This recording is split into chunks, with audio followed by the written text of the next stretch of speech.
So we're probably in position to start. My name is Alexey Kharlamov. I'm solution architect for EPM systems, and today I would like to talk about peculiarities of running large-scale big data systems. And if you have seen brief of this talk, we will talk about continuous integration process and how you actually can build reliable big data system. Okay. Before we begin with this agenda of the talk, I will spend some time telling about my background of the company I work for, how we get this experience, and after that go into details of continuous integration process and multi-tenancy on top of very large Hadoop clusters, which I call PETASCALE, and this basically means petabyte size or larger storages. We will talk about problems people usually observe trying to move their experience from conventional web applications to big data space, and how you can avoid that and how you should do it in a proper way, at least from my experience. So EPM system is a fairly large and old company. We are on the market since 1993. At this point, we have 19,000 engineers working in different areas, and we have covered a quite large part of the world, with approximately 40% of revenue coming from Europe. And we actually provide a lot of software engineering related services. We help companies to build their data systems from top to bottom. So start from consulting, then come to implementation phase, and run these big data systems as managed services for them. We also do a lot in terms of product development. And right now, the company revenue is around 1 billion per year. As of myself, I am in software engineering for 20 plus years, with latest focus on distributed systems. And by distributed systems, I'm talking about in-memory data grids and big data systems like Hadoop, like Spark Streaming, like Storm, big stuff. So who does know what big data means these days? I would raise my hand, but I don't, actually, because it became very ambiguous term right now. And for sake of this conversation, we will assume that big data is an amount of data that cannot be processed on a single machine. And it has quite a few consequences. If you look onto big data case, these data are large in volume because they're produced by modern recording systems, websites, IoT devices, mobile phones, and they allow to build fine-grained model of reality, right? So usually statistics allow you to build, calculate average temperature in the hospital. But big data allows you to know about every person. And that became possible because of very interesting change. Cost of 1 terabyte of data stored in Hadoop systems is approximately $1,000 per year per terabyte, or less or more, depends. And that allowed to record these large amounts of data. But if you think about it, there is another side effect of it. It is very large number of servers, and while they are connected with high-performance networks, it sometimes takes days to copy data from one server to another one, which creates enormous impedance when you talk about development process. So I have built quite a few systems, and I usually come to people and try to help them to build their process. And everybody who start to build big data systems, they kind of try to move their experience, and frequently this experience from website development to big data. And this is the thing I call traditional approach. In traditional approach, you have quite a few development environments. And each of them is specialized for a specific task. You have development environment, then you have continuous integration environment, QA, prod, maybe more. But still, they should be very, very well synchronized between each other.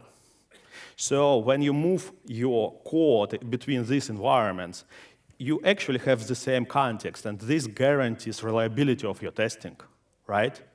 So you have to have the same data, you have to have the same configuration. Essentially, web applications are stateless in terms of they don't contain any state, and the code artifact is fairly self-contained. So you can move the code, move your state together with your application between these environments. But if you think about it, big data clusters, big data systems are totally different. So when you think about different clusters, they have different number of nodes. Production environment rarely have the same amount of nodes, the same number of nodes as your QA environment. And from organizational perspective, this makes sense. You don't want to invest $2 million into production and $2 million to development. At the same time, it's hard to synchronize configuration across all these environments that you have with Hadoop. Because sometimes reprovisioning from the scratch takes hours. And on another side, it does not help anyway, because you buy hardware for these environments during a period of time. And this period of time can be very long. You can get service from one model, you can get service from other model, that amount of RAM, that amount of hardware. It's basically, your hardware will be different. So whatever you do in order to synchronize your test environment, it's not going to work pretty well. Another problem is data synchronization. So what you do in web development, you take your data set, maybe a few megabytes, and copy it between environments, between databases for these environments. With big data system, when your test data set can easily be terabytes, it will take hours. And by the end of the day, even if you have synchronized data set across all these smaller Hadoop clusters, these Hadoop clusters have different configuration, different data distribution across nodes, who knows what else. And that causes very interesting effect. A few months after you deployed this CI/CD or quality assurance pipeline, you realize that something broken in QA does not necessarily broken in production, and vice versa. And at this point, people stop to rely on your QA and CI/CD environment as an authoritative source of truth. And what I've observed, people just start to test stuff on production cluster.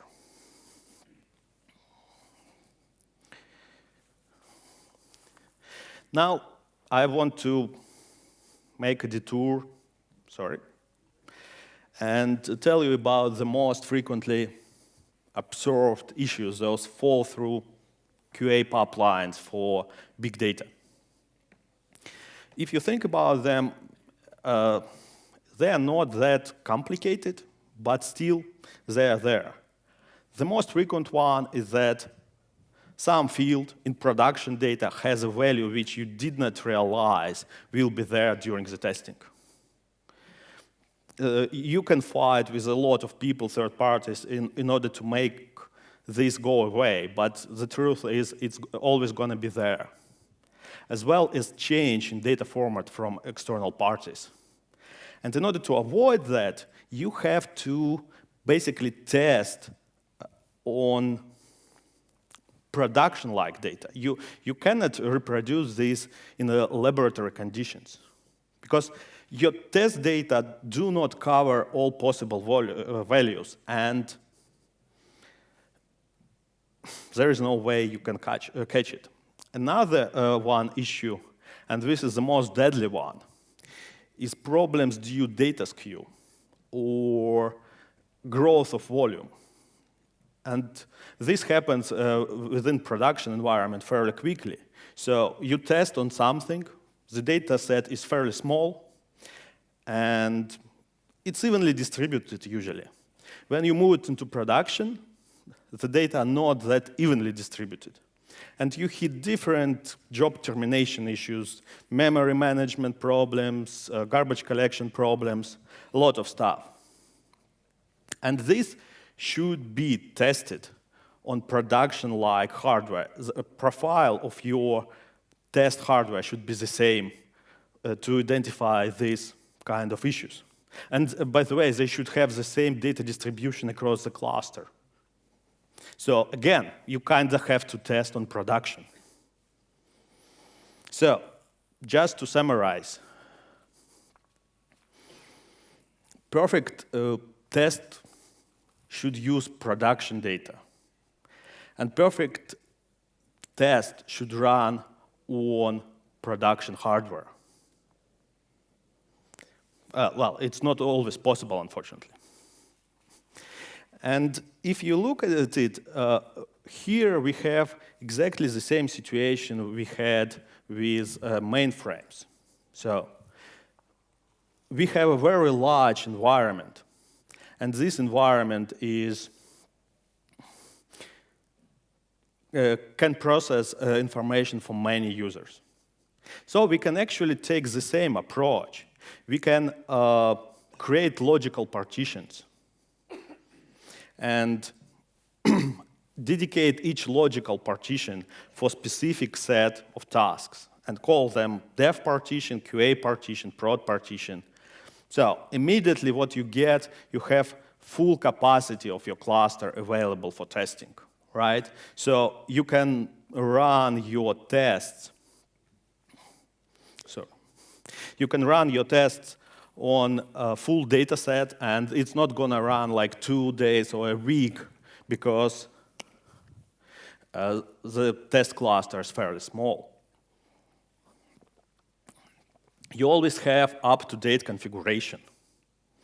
And there is no difference between QA, prod, CI partition. They're all the same to some point, of course.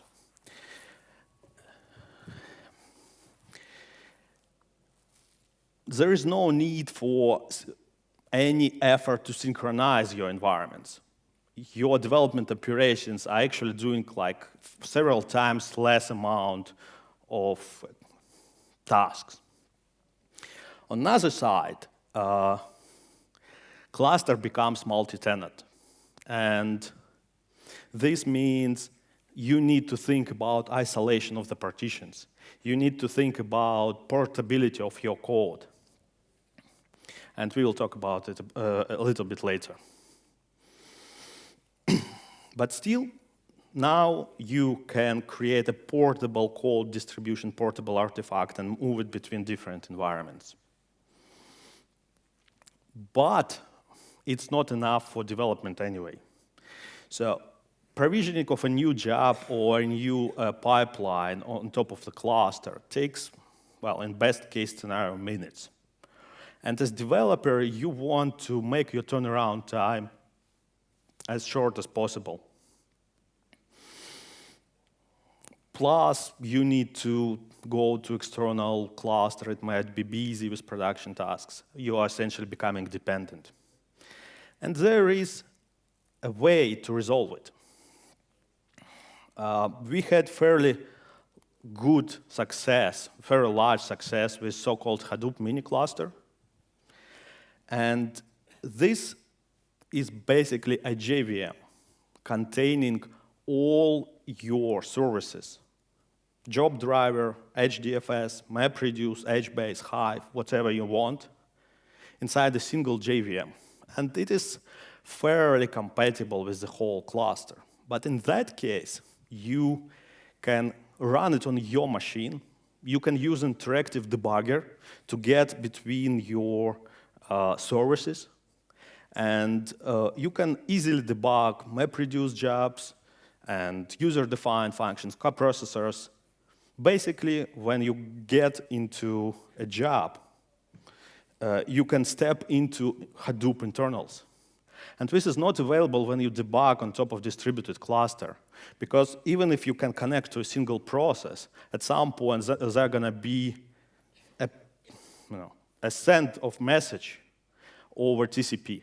That means you have to connect to that process, to another process, and you basically have to get connection to all processes in the cluster, and they are dynamically allocated, dynamically started by the system.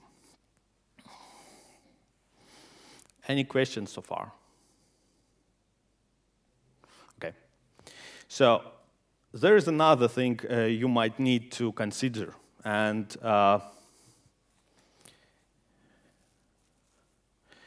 we call it continuous quality monitoring.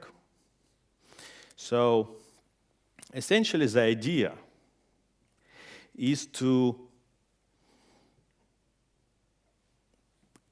check status of your data pipelines continuously, every day, after every run of a job.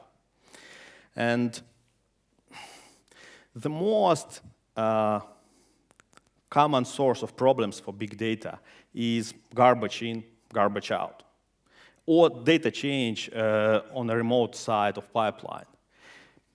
You cannot catch these problems during development time because this is a runtime issue. So what you actually do, you check if something going wrong in production. And it is hard to give an exact recipe how to check it. But all data pipelines, they do transformations of your data. So there are going to be some invariants, like number of records, distribution of field values, conversion failures, parsing errors, or missing data in dictionaries. Something will go wrong, which won't tell you about an issue, but it will tell you about a situation that can become a big issue. So what we build usually, we create an external system which runs invariant checking after each pipeline run.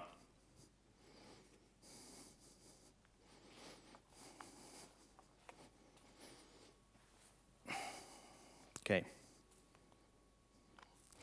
And when we were talking about isolation of different logical partitions, I just did not tell how to do it on Hadoop, and this is probably the most complicated part in each architecture, which involves multiple users of data. And as an example, as a metaphor for multi-tenancy, we could take a look onto apartments rental, right? So this is where there are a lot of contracts, this is where a lot of people actually get in touch with. And this multi-tenancy actually originated from there. So if you think about a tenant, he moves, or she moves between places easily and uses unit or apartment allocated to them, but wants to be as independent from others as possible, right? But people usually like if they can get something for free, like additional space, additional room. So landlords, on another side, has to ensure tenants follow rules. This is one of responsibilities. And they have to evict misbehaving tenants. Well, my neighbor have been evicted just yesterday. So it's close to me. And, well, also landlord is assumed to fix broken facilities. And what we come up as a unit of allocation in multi-tenant cluster is a thing called application domain, which is basically a logical partition that defines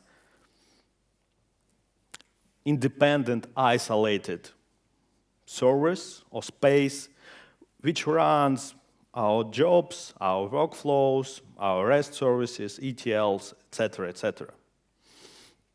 And then we use Hadoop facilities to guarantee resource allocation and isolation. Hadoop has pretty nice yard resource pool facility, which allow you to limit the amount of resources allocated for each of the application domains. Moreover, if you use a cgroups capability in Hadoop, you can actually enforce resource allocation. Cgroups can limit amount of RAM, amount of CPU allocated for specific job. Task. And Yarn resource pool limits amount of resources allocated to this job at the whole cluster. It is also very, very convenient to have a watchdog. So it's a process which tracks all jobs running in the system. And if some of the jobs is actually producing like 200 terabytes of data and running twice from the time it's supposed to run, it simply kills the job. It does not matter if it runs in production domain, in research domain, wherever. And if you think about it, you probably don't want to have any job, in any case, to screw the whole cluster and consume all available resources. Also, what you can do, you can isolate your application domains based on file system privileges, database privileges in Hive, or by means of creating separate services. So in many cases, we create separate Hive services for different application domains. And this allows to be sure that users don't conflict with each other.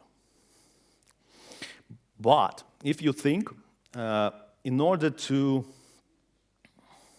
run these services, this bespoke software at application domain, you also need one more thing. You need to have dynamically allocated computational resources. So for this part at top, it's a greenish one. And this is where there are a few ways to do it. Basically, what I have experience with, we used OpenVZ as our containers, and this is pre-Docker generation of containers. But right now, at the market, there are quite a few technologies competing for this space.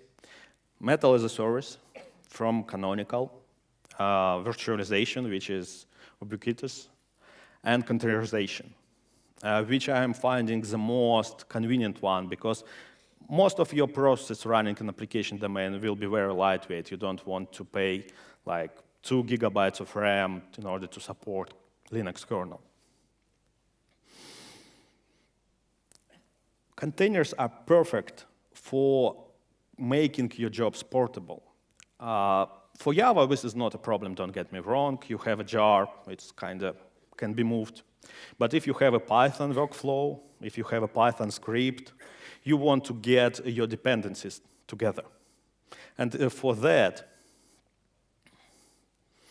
it allows you to bundle these dependencies and move it between your test environments.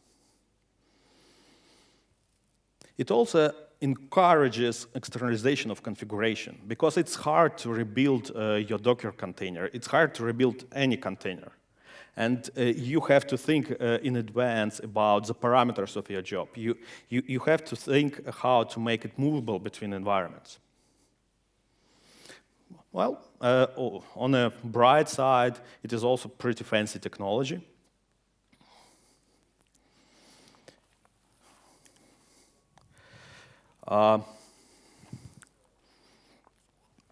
There is one more reason for having fluid capacity in your big data system.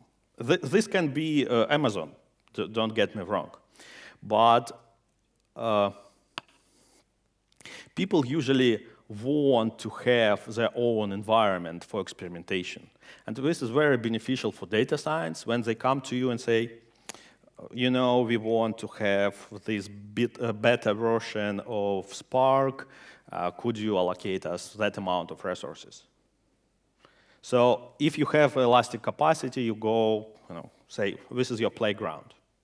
If you don't, you wait for hardware. So, to summarize, a unified platform for all activities, for QA, for continuous integration, for production, helps a lot if you don't have regulatory requirements, of course, because in some areas, people are not allowed to go to production except very few selected persons. Create isolated domains for different testing goals or for different applications, for different services. And there are going to be a few ways to do it, but you should have it in a large organization.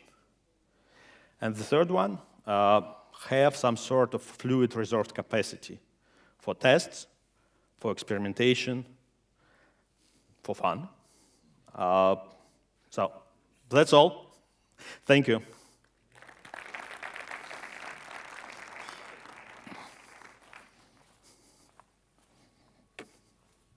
Any questions?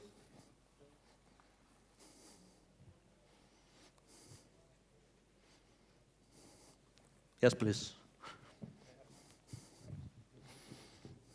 Hello. You say that it's a good idea to have partitions for each environment or maybe system domains, but you still need to copy the data between the domains, or do you have to? No. The thing is that you have shared HDFS across all domains, right? So data are there, and you can access them from any application domain if you have permissions. So your test environment is essentially, your test data is essentially here, nearby your system. You don't need to migrate the data. So the idea is to have, for instance, a QA testing that reads from the pro data and write the results in the QA data domain, or things like that. So you're concerned that, just let me check if I understood you correctly. So you're concerned that QA can actually break something in production or vice versa? Yeah. This is another guideline for design, right? Hadoop is essentially suited for immutable data, right? So you are not allowed to modify production data, but you can add something, of course, but then you have your permission system which prohibits this part, these mutations. Of course, this is not always the case, especially finances. But in EdTech, for instance, in IoT frequently, when you don't have like very, very sensitive data, this is the best way.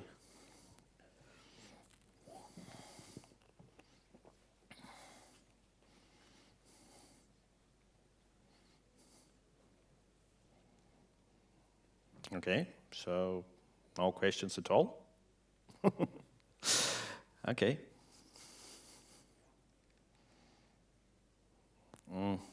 Thank you then. Thank you.